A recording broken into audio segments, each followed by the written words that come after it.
Good afternoon. My name is Donovan Carter. I'm here with the Samuel Proctor Oral History Program. Today is Saturday, August 28th, 2021. Today, I'm here with Marie Cofinko.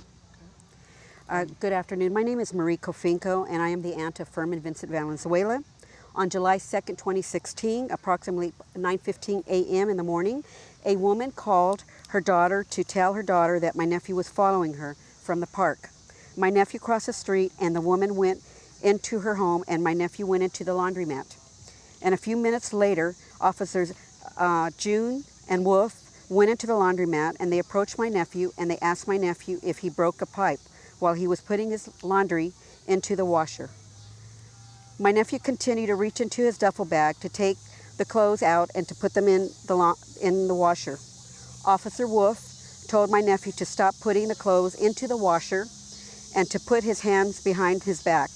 The officers told my nephew numerous times to get on the ground and stop fighting. The officers did get my nephew on the ground, where Officer June attempted the carotid artery technique with no success. Officer Wolf attempted the first carotid restraint. Hold for a while. My nephew was against the washer. My nephew didn't commit a crime. When the police approached him, there was no reason to use force. It escalated to legal force. No one's life was in danger. My nephew crossed a busy street from the laundromat onto 7-Eleven parking lot.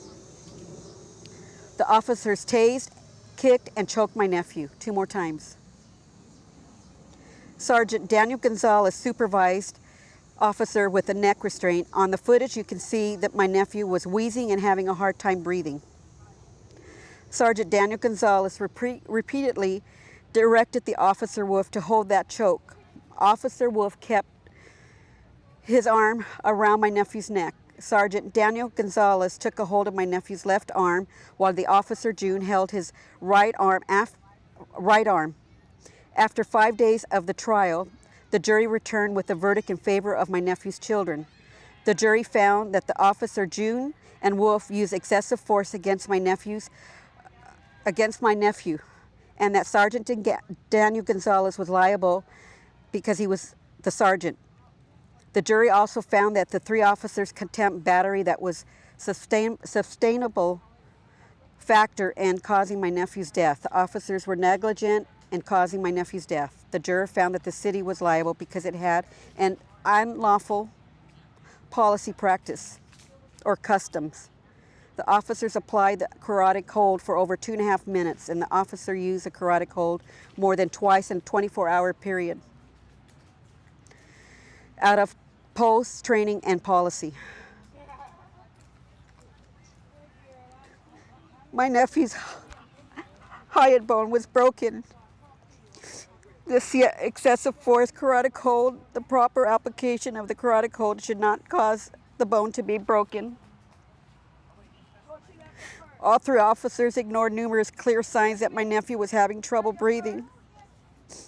I ask you today to please ban this carotid restraint hold, which they did, and it came into law in January. Every single day, my family misses my nephew. He leaves behind 2 children. And I've been fighting for the last 4 years to share my nephew's story. This has been very hard for me to share for the last 5 years, but I will continue to share his story for my nephew, Fermin Vincent Valenzuela. Please don't forget him. Thank you. Thank you. Thank you so much, Marie. I appreciate you being here.